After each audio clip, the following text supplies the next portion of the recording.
बिस्मिल्लाहिर्रहमानिर्रहीम। अस्सलाम वालेकुम नाज़रीन, आप यूट्यूब चैनल देख रहे हैं। मैं इमरान ख़ान हूँ। नाज़रीन, एक तो सबसे पहले आप सबका शुक्रिया अदा करना है। हमने एक बड़ी कामयाब टेलीथॉन की, लगभग 5 घंटे से ज़ायद वो जारी रही और उसमें पाकिस्तानियों ने दिल खोल कर इमदाद की है।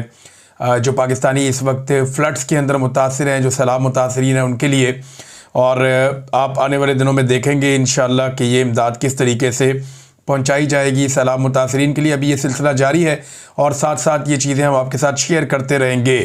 अब एक बड़ी कैंपेन जो है वो हम इंशाअल्लाह करेंगे सैलाब मुतासरीन के लिए, क्योंकि जितनी ज़्यादा मदद करें उतनी कम है। हालात बहुत ख़राब हैं पाकिस्तान में, सैलाब बढ़ता चला जा रहा है। जो सूरत हाल मैं आपके साथ अभी शेयर करता हूँ, हमारी ये ज़िम्मेदारी भी है बहैसियत कौम और बहैसियत पाकिस्तानी के, जो पाकिस्तानी इस वक्त मुश्किल का शिकार हैं। जब हुकूमत काम नहीं कर पा रही और उनकी तवज्जो भी नहीं है उस तरफ, और वो टिकटॉक बनाने में और इस तरह की चीज़ों में मशगूल है, तो यहाँ पे पाकिस्तानियों की रिस्पॉन्सिबिलिटी ज़रूर है कि वो अपने हमवतनों का हाथ थामे मुसीबत की इस घड़ी में। एक हमारा बरतानिया के शहर लंदन में एक प्रोग्राम है। जुमे वाले दिन शाम को हम 5 बजे से लेकर 9 बजे तक सब लोग इकट्ठे होंगे फ़ंड रेजिंग के लिए। और ये रॉयल नवाब रेस्टोरेंट है बरतानिया में, लंदन में, जहाँ पे ये प्रोग्राम होगा। इसकी तफसीलात हम शेयर कर देंगे जल्दी।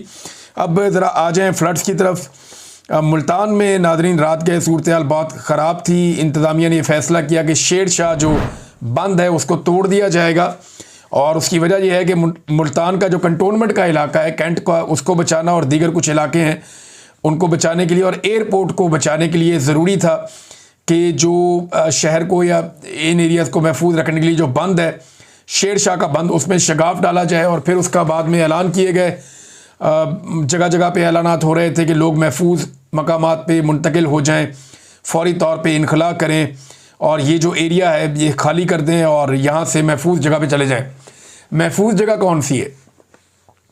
देखिए, ये तो इंतज़ामिया ने करना होता है ना। इससे पहले वो पहले से बंदोबस्त करती है महफूज मकामात का और शहरियों को बता देती है वक्त से पहले कि आप अपना कीमती सामान जो है उसे महफूज कर लें, और फिर अपनी हर चीज़ को लॉक करने के बाद आप महफूज मकामात पे मुंतकिल हो जाएं। और वो महफूज मकामात पहले से बताए जाते हैं कि फ़लाँ फ़लाँ एरिया के लोग फ़लाँ जगह पे जाएंगे, फ़लाँ एरिया के लोग फ़लाँ जगह पे जाएंगे, और जो लोग कहीं और जाना चाहते हैं अपने रिश्तेदारों के घरों में या ऐसे इलाकों में जो ऊँचे इलाके हैं और कदरे महफूज इलाके हैं, वहाँ पर चले जाएँ। लेकिन यहाँ पर ऐसी कोई मनसूबाबंदी नहीं है। ऐसा लगता है हुकूमत बिल्कुल नाबल्द है, या इन लोगों ने कभी हुकूमत की नहीं। मुस्लिम लीग नून के हर दौर में तकरीबन पाकिस्तान में सैलाब आया है, और इतने सैलाब आए हैं कि इनको अब तजुर्बा होना चाहिए, इनको पता होना चाहिए कि जब सैलाब आए तो क्या किया जाता है। लेकिन ऐसा लगता है जैसे कोई बच्चों की हुकूमत है और उन्हें बिल्कुल आइडिया नहीं है कि सैलाब जैसी सूरत हाल में किस तरीके से शहरियों को महफूज बनाना है। बस सिर्फ ऐलान कर देते हैं कि निकल जाओ, महफूज जगह पर चले जाओ। अब शहरी जिस जगह पे जा रहे हैं हो सकता है वो ज़्यादा गैर महफूज हो या वहाँ पे ज़्यादा बड़ा सैलाब आ जाए। जो बातें हमें उस टेलीथॉन में बताई हैं पाकिस्तानियों ने, जो लोग फ्लड एरिया से होकर आए या जो वहाँ पे मौजूद हैं, वो इंतहाई अफसोसनाक और गंभीर है। जंग का इलाका शोरकोट है, उधर बहुत बुरी सूरत हाल है। पीर महल के इलाके में, मुल्तान के मुज़ाफ़ात में बहुत बड़ी तबाही आई है। आमों के जो बड़े बड़े बागात हैं वो तबाह हो गए हैं। अलीपुर में करोड़ों की गंदम जो सरकारी गोदाम पे मौजूद थी वो तबाह हो गई है।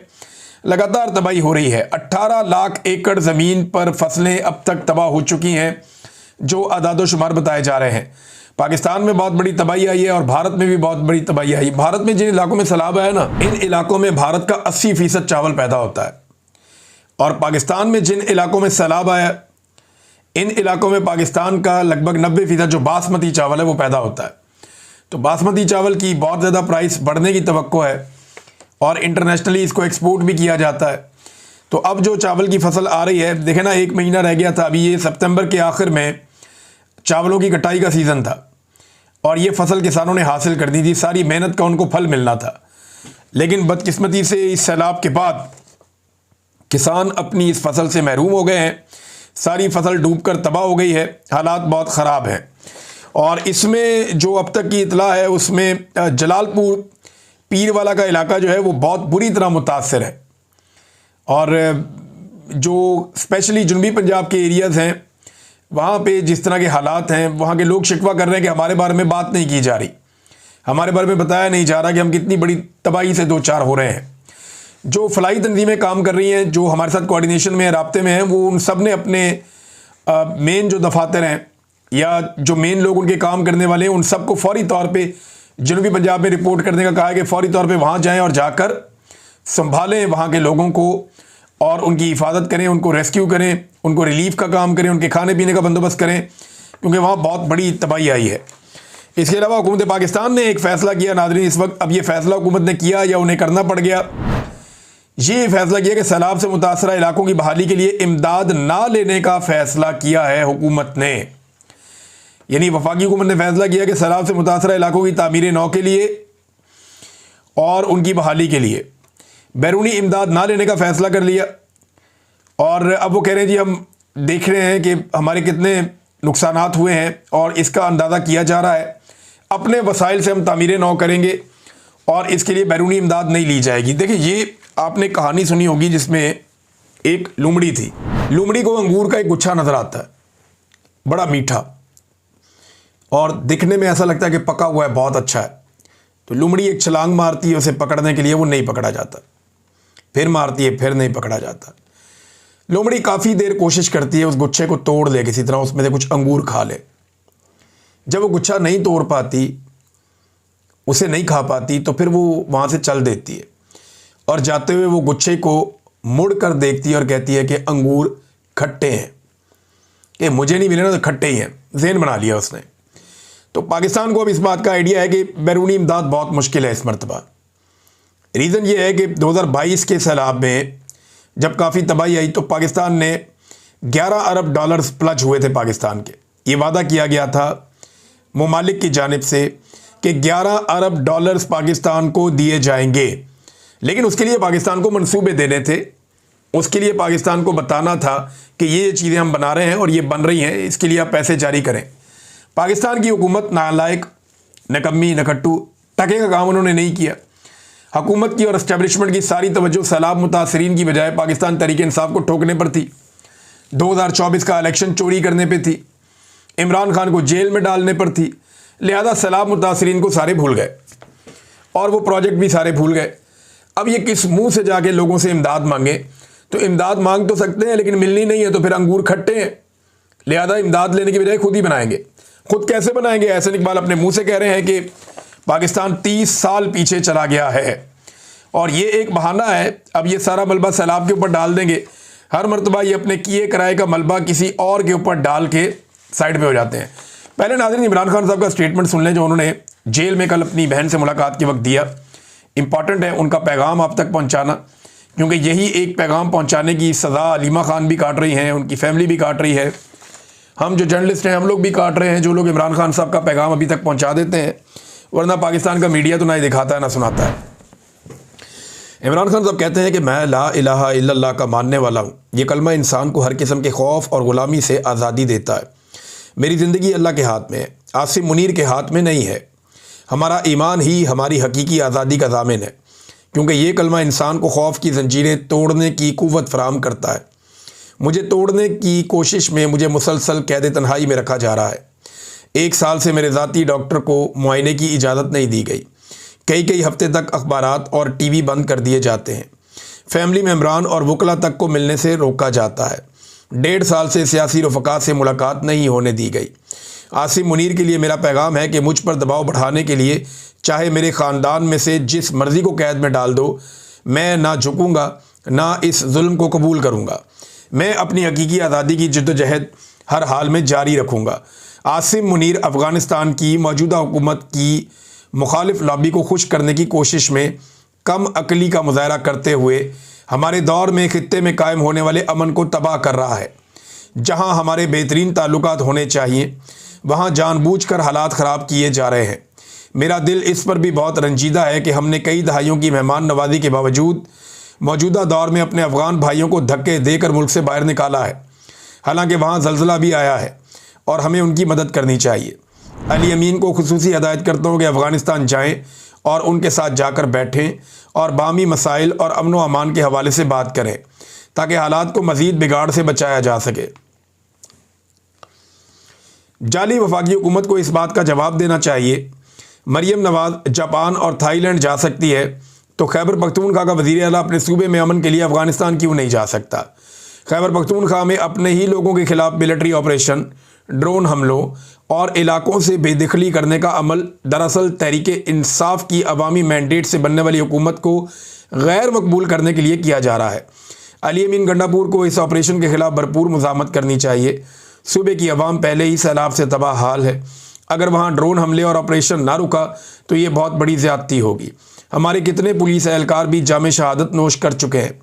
ये ऑपरेशन जब तक बंद नहीं होगा लोगों की मुश्किलात में मज़ीद इजाफा होता रहेगा और दहशतगर्दी मज़ीद बढ़ेगी।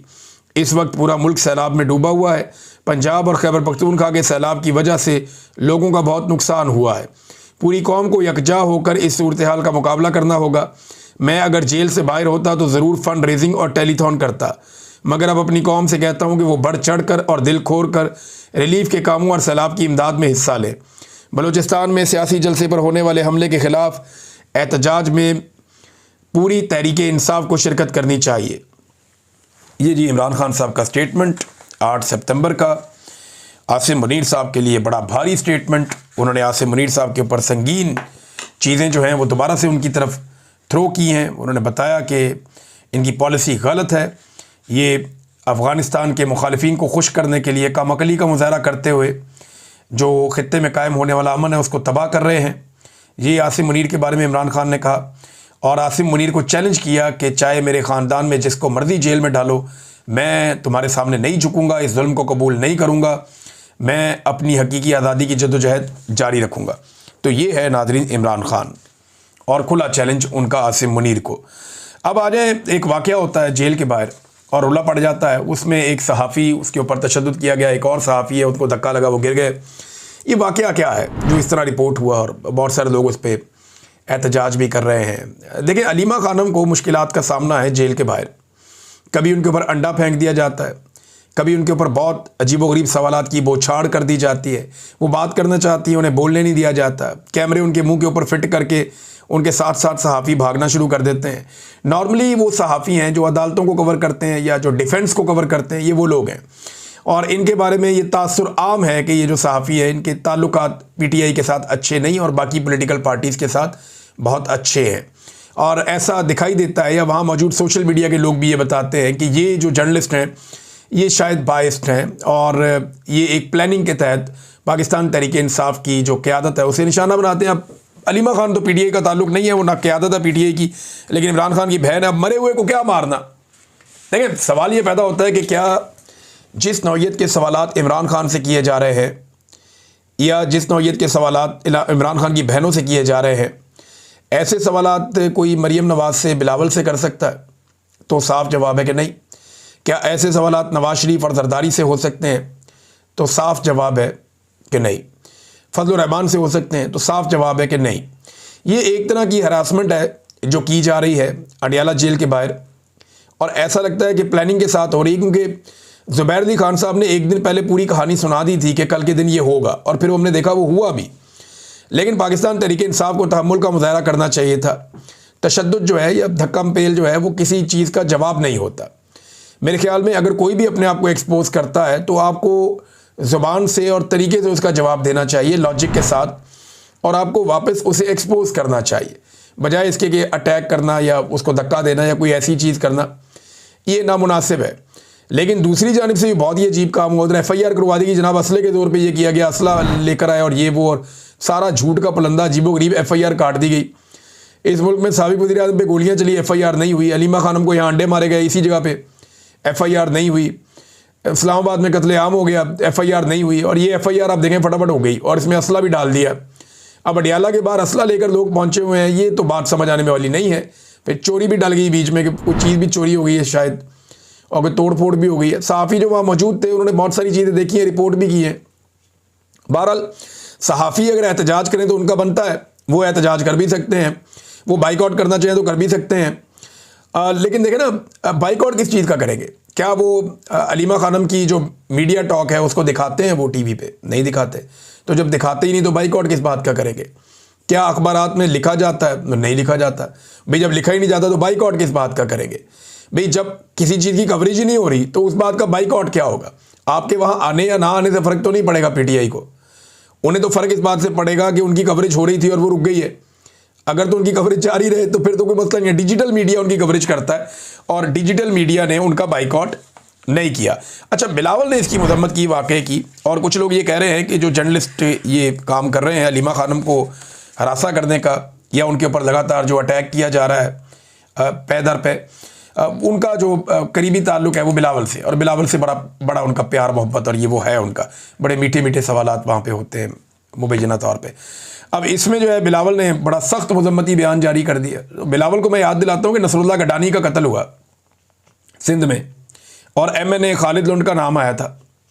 नासिम जोगियों का कत्ल हुआ, नासिम जोगियों का, जर्नलिस्ट का वहाँ पे, और MNA जाम अब्दुल करीम और MPA जाम अवैस का नाम आया था। फिर अजीज़ मेमन सहाफ़ी कत्ल हुए, जान मोहम्मद महर कत्ल हुए, असगर लुंड कत्ल हुए वहाँ पे। तो बिलावल साहब ने कोई मजम्मत नहीं की, चुप रहे। अहमद नूरानी साहब के भाइयों को अगवा किया गया, बिलावल ने मजम्मत नहीं की, चुप रहे। समी इब्राहिम साहब पे खुसरे से हमला करवाया गया, चुप रहे। और गिरफ्तारियां हुई, समी इब्राहिम साहब को अगवा किया गया, मुझे अगवा किया गया, और ये मकबूल जान साहब को अगवा किया गया, बिलावल और ये सारे चुप रहे। अरशद शरीफ साहब का कत्ल हो गया, इन्होंने कोई इस तरह की बात नहीं की। असद तूर और बुतीउल्लाह जान को और साकिब बशीर साहब को गिरफ्तार किया गया। सद्दीक जान साहब के साथ क्या कुछ किया गया, बेशुमार सहाफ़ियों की नौकरियां खा ली गई। इनमें से किसी वाक़े के ऊपर किसी किस्म की मजम्मत नहीं हुई। इसहाक डार साहब के बंदों ने सहाफ़ियों को फेंटियाँ लगा दी, धमकियाँ सरेआम सहाफ़ियों को पंजाब की इंफॉर्मेशन मिनिस्टर लगाती हैं। अब मियाँ नवाज शरीफ साहब की जो लोग हैं उन्होंने कई दफ़ा सहाफ़ियों को हरासा किया, मार कुटाई हुई, लेकिन आज तक इन लोगों ने मजम्मत नहीं की। लेकिन इस मामले में फौरी तौर पे मजम्मत भी सामने आ गई। ये ऐसा लगता है कि एक फिक्स्ड मैच है और ये जानबूझकर खेला जाता है ताकि हलीमा खानम को दबाया जा सके, क्योंकि हलीमा खानम इमरान खान साहब का वो पैगाम बाहर लेकर आती हैं जो आसिम मुनीर साहब के बारे में होता है। जनरल आसिम मुनीर के बारे में अगर कोई बात करता है जेल के बाहर आकर तो वो सिर्फ हलीमा खानम है। वो इमरान खान से मिलती हैं, जो इमरान खान जनरल आसिम मुनीर के बारे में कहते हैं वो बाहर आकर हलीमा खानम बता देती हैं। तो इसलिए ऐसा लगता है कि हलीमा खानम को टारगेट किया है। उनके बेटे को भी गिरफ्तार कर लिए, कभी उनके घर के ऊपर अटैक कर दिया, कभी उनके ऊपर अंडा फेंक दिया, कभी उनसे सवालात ऐसे हुए। यानी अभी यहाँ पे जर्नलिस्ट जो है वो बता रहे थे कि जिस किस्म की बातें पूछी गई इमरान खान साहब से और हलीमा खानम से, तो वो बड़ी बदतमीज़ी वाली बातें हैं। यानी ये तक इमरान खान साहब को शर्म दिलाने का और इस किस्म की चीज़ें जो है वो जेल में की गई और ऐसी बातें की गई। तो सहाफ़ियों ने बड़े बिलो द बेल्ट जाके हलीमा खान से और जो है वो इमरान खान साहब से सवालात किए हैं। तो सवालात तो करने चाहिए, सहाफ़ियों का हक़ है, जितने मर्जी सवाल करें, एक के बाद एक सवाल करें, लेकिन एक डेकोरम होता है प्रेस कॉन्फ्रेंस का कि आप सबसे पहले जो प्रेस कॉन्फ्रेंस करने आया वो अपनी बात करता है, जब वो बात ख़त्म करता है फिर आप सवालात करते हैं। तो ये नहीं होता कि वो जैसे ही आए तो वैसे ही आप सवालात की बौछार कर दें। हाँ, अगर आपने मजम्मत करनी है, बाइकआउट करनी है, तो आप बाइकआउट करके जा सकते हैं। वहाँ पे आप कह दें जी कि हम बाइकआउट कर रहे हैं, हम बात करना ही नहीं चाहते।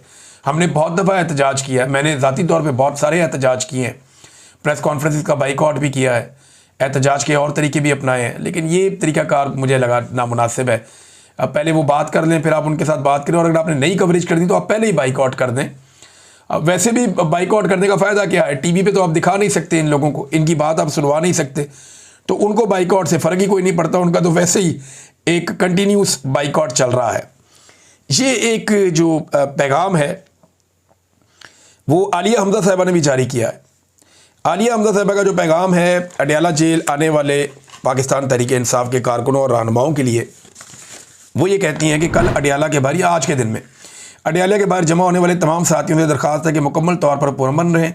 पाकिस्तान तहरीक इंसाफ हमेशा पुरअमन जदोजहद पर यकीन रखती है और हमारे वज़ीर-ए-आज़म इमरान खान ने कभी भी शरपसंदी या फसाद की सियासत की ना इसके कायल हैं। हम वज़ीर-ए-आज़म इमरान खान के सफाई और कारकुन हैं, लिहाजा पुरअमन तौर पर इज़हार यकजहती के लिए अडयाला के बाहर मौजूद हैं। अगर कोई ऐसा शख्स दिखाई दे जो जानबूझकर माहौल ख़राब करने की कोशिश कर रहा है तो उसकी वीडियो बनाएं और इस हरकत को फौरी तौर पर रोकने की कोशिश करें। याद रखें, आपकी हर हरकत वज़ीर-ए-आज़म इमरान खान के विजन और PTI के तशख़्ख़ुस की नुमाइंदगी करती है। हमारा पैगाम सिर्फ अमन, सब्र और नज़्म व ज़ब्त है। ये जनाब उन्होंने पैगाम दिया ताकि अमन कायम रह सके, लेकिन मेरे ख्याल में एक के बाद एक शरारत होगी और ये सिलसिला चलता रहेगा। पाकिस्तान तहरीक इंसाफ को इसे बड़े दिल के साथ और टेक्निकली हैंडल करना पड़ेगा इस मामले को। अगर वो जज्बात से काम लेंगे तो फिर जो है वो उनके खिलाफ प्रोपेगेंडा करने में या उनके खिलाफ रोला डालने में आसानी रहेगी। दोनों तरफ से ज़ोर तो पूरा लग रहा है और ख़ास तौर पे एस्टेब्लिशमेंट और हुकूमत दोनों तरफ से ज़ोर लगा रहे हैं। अब नाज़रीन एक और ख़बर है खैबर पख्तूनख्वा हुकूमत ने एक कारनामा किया है। इमरान खान साहब क्योंकि बार बार कहते हैं कि ऑपरेशन रोका जाए, ऑपरेशन रुकवाया जाए, तो खैबर पख्तूनख्वा हुकूमत ने एक अजीबोगरीब मजाक कर दिया। अब देखें ना, इनकी वहाँ पे अक्सरियत है, तो इन्होंने एक करारदाद पेश की असम्बली में और वो पास कर ली। और करारदाद ये थी कि जो action in aid of civil power, ये फ़ौज को जो खुसूसी इख्तियारात मिले हैं खैबर पख्तूनख्वा में, उसके ख़िलाफ़ एक करारदाद उसके ख़ात्मे के लिए मुतफ़िक़ा तौर पे मंजूर कर दी। भाई करारदाद क्यों मंजूर करनी है? ये एक्ट ही ख़त्म करो, कानूनी ख़त्म करो। करारदाद से आपको क्या फ़र्क पड़ता है? मामला ही ख़त्म करें, आपके पास इख्तियार है, वहाँ पे आपकी हुकूमत है। दूसरा, खैबर पख्तूनख्वा की हुकूमत ने इस मामले में सुप्रीम कोर्ट से स्टे लिया हुआ है। आप जाएं सुप्रीम कोर्ट में, अपने जो एडवोकेट जनरल को भेजें और जो स्टे आपने सुप्रीम कोर्ट में लिया हुआ है वो वापस ले लें। ऑटोमेटिकली ये मामला ख़त्म हो जाएगा, क्योंकि अदालती फ़ैसले के मुताबिक तो अदालत पहले ही कह चुकी है कि ये ज़्यादती है, ये नहीं चल सकता। तो जो फ़ौज के खुसूसी इख्तियारात हैं खैबर पख्तूनख्वा में, उसके ख़िलाफ़ करारदाद पेश करने की ज़रूरत नहीं है। अमली तौर पे आप अदालत में जो आपका स्टे है वो आप वापस ले लें, वो फ़ौज के खुसूसी इख्तियारात वहाँ पे ख़त्म हो जाएंगे। और फिर जो वो ऑपरेशन वहाँ पे कर रहे हैं, उसके लिए उन्हें जो वो ऑपरेशन करेंगे वो फिर कानून के ऑर्बिट से बाहर जाकर होगा, उसके अंदर नहीं होगा। तो खैबर पख्तूनख्वा की हुकूमत अली अमीन गंडापुर समेत जो है वो लोगों को, मुझे लगता है कि ट्रक की बत्ती के पीछे लगा देते हैं। इमरान खान साहब कहते हैं वो कोई ना कोई ऐसा एक्ट करके दिखा देते हैं, जैसे कहते हैं गोंगलुओं से मट्टी झाड़ना। एक्चुअली अगर वो ये करना चाहते हैं तो इसको करने का बहुत आसान तरीका है, जो मैंने आपको अभी बताया। अब तक के लिए इतना ही। अपना ख्याल रखिएगा, अपने चैनल का भी। अल्लाह हाफ़िज़।